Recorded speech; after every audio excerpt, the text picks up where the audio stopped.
আদরের ছেলেকে হত্যা করেছে এক খ্রিস্টান ব্যক্তি, অথচ তাকে ক্ষমা করে ছেলের খুনিকে জড়িয়ে ধরলেন এক মুসলিম বাবা।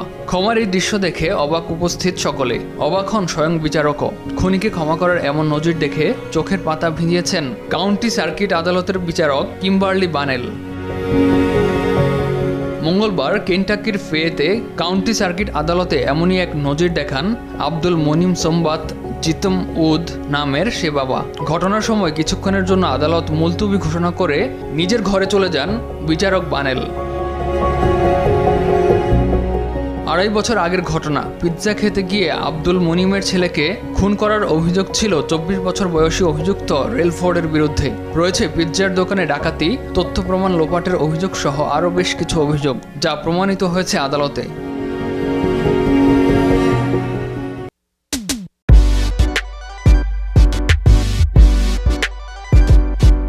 এই অপরাধীকে কিভাবে ক্ষমা করলেন ভুক্তভোগীর বাবা?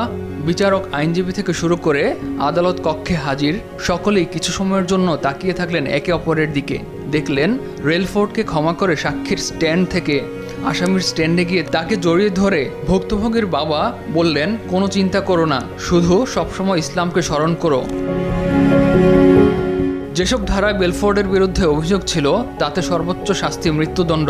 আব্দুল মুনিমের বক্তব্য শুনে কিছুক্ষণ পর আদালতে ফিরে এসে বিচারক বানেল 7 বছরের কারাদণ্ড দেন রেলফোর্ডকে। এরপর আসামির স্ট্যান্ডে গিয়ে রেলফোর্ডকে আরও একবার আবেগে জড়িয়ে ধরে মিস্টার মুনিম বললেন, ভাবছো কেন?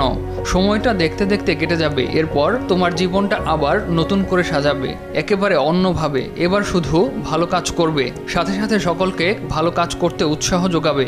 এ কথা শুনে আবেগাপ্লুত হন আসামি রেলফোর্ডও। বর্তমানে এই মহানুভব বাবা পরিবার পরিজন নিয়ে বসবাস করেন থাইল্যান্ডে। ইমতিয়াজ আহমেদ, RTV।